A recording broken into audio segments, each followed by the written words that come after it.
Assalamualaikum warahmatullahi wabarakatuh. Selamat sore sahabat. Baik, kali ini kita ngobrol tentang ibadah sosial. Jadi ibadah sosial itu terkait dengan hablum minan nas, atau interaksi horizontal kita kepada sesama manusia atau alam sekitarnya. Nah, ketika kita bicara tentang ibadah sosial, poin yang paling dasar adalah kepekaan rasa. Jadi kita mulai kepekaan rasa itu dari keluarga kita. Bagaimana kita memiliki kepekaan rasa, kepekaan perhatian, kepekaan emosional kepada keluarga kita, kepada pasangan kita. Bagaimana kita mendidik, bagaimana kita menjadi atau memberi teladan, bagaimana kita sebisa mungkin untuk tidak menyakiti dari sisi apapun, bagaimana kita membuat suasana pasangan kita menjadi aman dan nyaman dengan kita. Kemudian kalau kita orang tua, bagaimana kita menjadi teladan untuk anak-anak kita, lisan kita, perbuatan kita, setiap tindak tanduk kita bisa menjadi teladan, bisa menjadi tuntunan untuk anak-anak kita. Bagaimana kita mengerti dan memahami kondisi dan perasaan anak-anak kita, bagaimana kita mendidik hal terbaik untuk anak-anak kita, mana yang harus kita turuti, mana yang harus kita beri, dan mana yang harus kita berikan pemahaman untuk tidak segala sesuatunya kita turuti. Kemudian di lingkungan sekitar kita, bagaimana kita bertetangga, sikap kita yang pantas, yang luas itu seperti apa, tempo seliro kita, kepedulian kita kepada tetangga. Jikalau ada tetangga kita yang kena musibah, kita harus seperti apa, sikap kita, kepedulian kita, dan keturutsertaan kita untuk meringankan beban tetangga kita seperti apa. Kemudian jika ada perbedaan-perbedaan, baik perbedaan pola pandang, perbedaan keyakinan, perbedaan adat, perbedaan pendapat terkait dengan kepentingan masyarakat umum, kita harus menyikapinya seperti apa.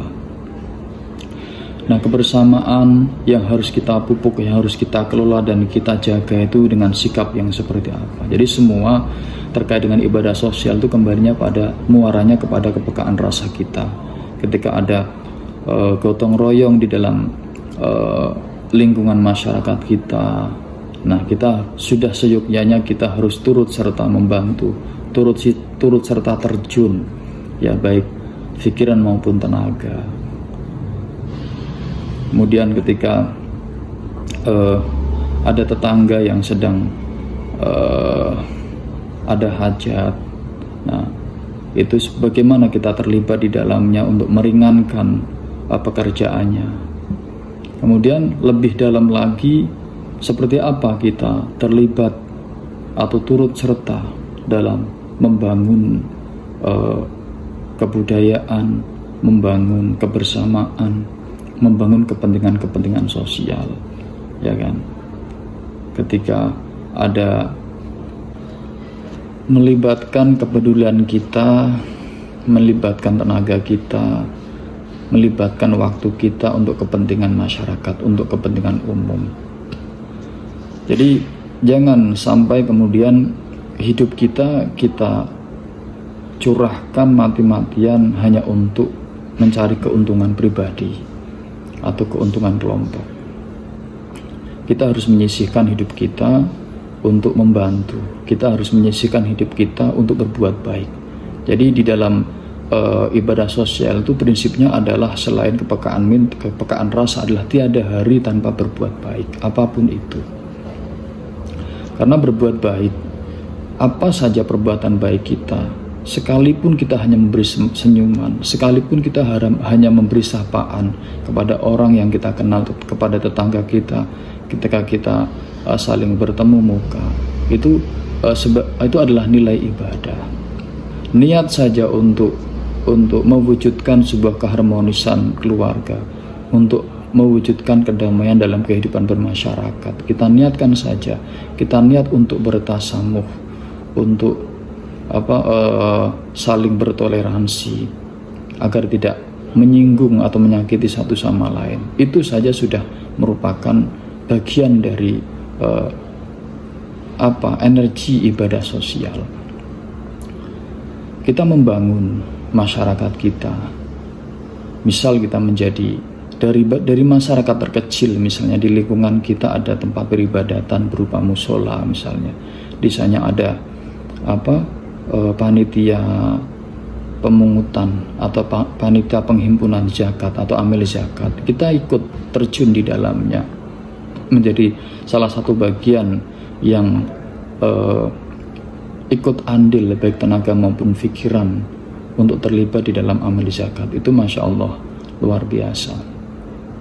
Kemudian kita perhatikan orang-orang yang ada di sekitar kita, yang ada di lingkungan kita, tetangga kita. Siapakah gedangan di antara mereka yang kekurangan, yang untuk makan siang saja pagi harus bekerja keras banting tulang? Itu yang harus kita perhatikan, ya kan? Jadi tidak hanya serta-merta berdakwah amar ma'ruf nahi munkar itu tidak semata-mata harus dengan cara yang over atau cara yang berlebihan. Saling memberikan nasihat, saling memberi pertuah, saling memberi petunjuk dalam rangka untuk menguatkan nilai ibadah di dalam sebuah keyakinan tertentu itu baik. Tapi dasar dari kebaikan itu harus kita wujudkan melalui cinta kasih, melalui perhatian, melalui kenyamanan.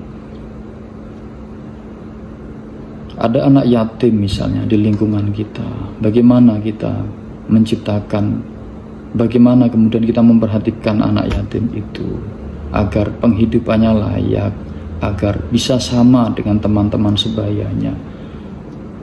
Haknya untuk menuntut ilmu, haknya berpendidikan itu terpenuhi, tercukupi, ya kan, gizinya terpenuhi, tercukupi, makan jangan sampai terlambat, tinggal di tempat yang layak untuk ditinggali.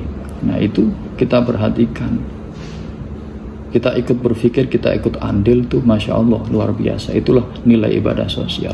Kemudian ada jalan yang rusak, kita ikut berpikir, kita ikut andil, ikut urun rembuk bagaimana agar jalan yang dilewati sehari-hari oleh siapapun orang yang lewat, tanpa memandang perbedaan, memandang ras, memandang suku, memandang agama, jalannya enak, ya kan? Tidak serta-merta hanya mengandalkan pemerintah, atau ketika jalan rusak kita hanya bermaki-maki ria, menyalahkan pemerintah, menyalahkan aparat yang memang berwenang, yang seharusnya memperbaiki atau bertanggung jawab terhadap baiknya jalan itu. Kita berpikir dari komponen terkecil, apa yang bisa kita lakukan, atau mungkin sekedar bahasanya nguruk agar jalan itu rata, atau sekedar merapikan rumput-rumputnya yang ada di kanan kiri. Hal apa yang bisa kita lakukan. Misalnya kita hidup, contoh lain,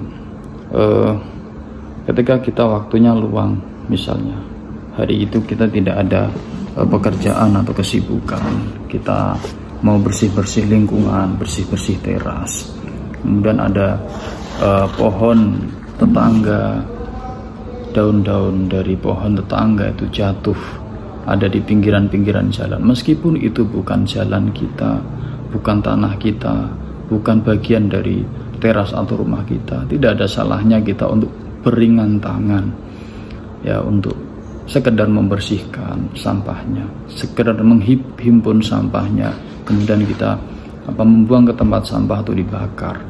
Hal-hal kecil seperti itu sepintas sangat sepele, tapi itu sangat berefek jika semua orang berkesadaran untuk peduli, ya. Kepedulian untuk membuang sampah pada tempatnya. Mungkin kita tidak serta-merta secara frontal ketika tetangga atau kerabat kita suka membuang sampah sembarangan, suka membuang sampah di sungai, ya kan? Tidak secara frontal kemudian memarahi, memaki, memberikan statement-statement yang terlalu keras, tapi kita mulai dari contoh yang kita berikan. Jadi keseharian kita buang sampah pada tempatnya. Kemudian jikalau memang waktunya sangat memungkinkan, suasananya sangat memungkinkan, bolehlah kita mengingatkan atau sekedar memberikan nasihat secara nyaman, secara perlahan. Atau dalam hal ibadah, dalam hal peribadatan sehari-hari, misalnya kita di lingkungan kita ada musola, ya kita memberikan teladan. Kalau kita ingin anak-anak muda, ya kan, anak-anak remaja itu menghidupkan nuansa musola atau masjid, kita berikan contoh. Jikalau waktu sholat kita ke musola, kita menjadi muadzin, ya kan. Kemudian setelah selesai sholat mungkin kita tadarus di situ. Kita berikan contoh secara kontinu. Kita berikan contoh yang ringan tapi nyata. Nanti lambat laun masyarakat, orang-orang di sekitar kita akan melihat. Nah, sangat penting contoh-contoh kecil seperti itu yang seharusnya kita berikan kepada masyarakat kita. Apalagi seiring dengan berkembangnya informasi yang sangat pesat seperti ini. Atau kalau misalnya kita aktivis di media sosial, kita berikan postingan-postingan yang bermanfaat, postingan-postingan yang berisi nasihat, berisi pengaruh-pengaruh positif, hal-hal ringan saja, tapi kita rutinkan, kita biasakan. Nah, itu adalah ibadah sosial yang mungkin bukan termasuk ibadah mahdhah, tapi itu berefek di dalam kehidupan kita dari lingkungan terkecil tadi, dari keluarga sampai kepada lingkungan-lingkungan yang ada di sekitar kita. Nah, itu sahabat sekalian, mari kita mulai ibadah sosial dari lingkup terkecil, ya.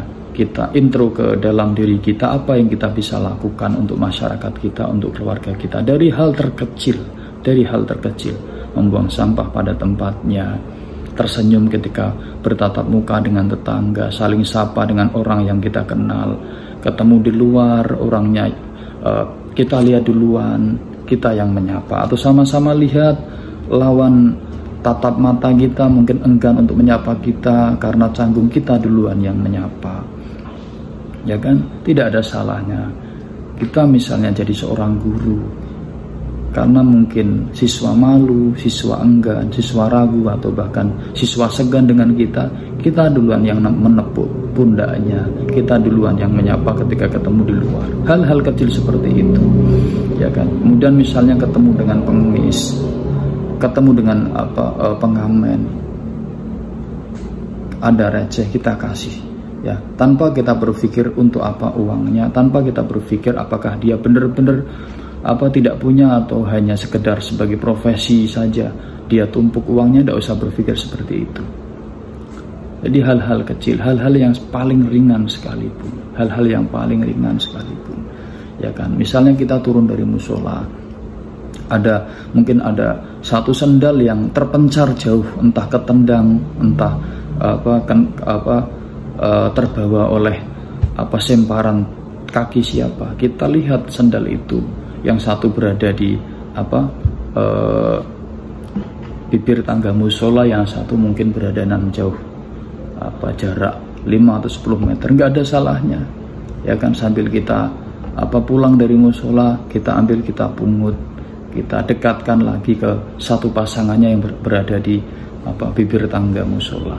Atau kita sedang berjalan, misalnya berjalan kaki atau berjalan naik motor, ya kan, ada batu, ada kayu yang nyeladang atau tergeletak di tengah jalan. Tidak ada salahnya kita berhenti sejenak untuk sekedar menyingkirkan batu atau kayu yang tergeletak itu. Hal kecil saja. Kita lewat, ya, di jalan atau dimanapun, di tempat yang seharusnya rapi, di sana ada sampah tergeletak, plastik tergeletak, atau tergeletak, kita pungut. Coba, nggak ada tempat sampah, kita kantongi dulu, kita buang nanti ketika kita ketemu dengan tempat sampah. Sangat indah ketika semua orang memiliki kepedulian seperti itu. Dari hal terkecil, kita mulai dari hal terkecil dalam hidup kita. Atau sebagai contoh misalnya kita makan permen gitu. Kita makan permen, kemudian kita tengok kanan tengok kiri, tidak ada tempat sampah. Tidak ada salahnya bungkus permen itu kita kantongi dulu, nanti kita buang ketika kita menemukan tempat sampah. Kita berpikir dari hal terkecil, jangan hanya sekedar bungkus permen buat apa.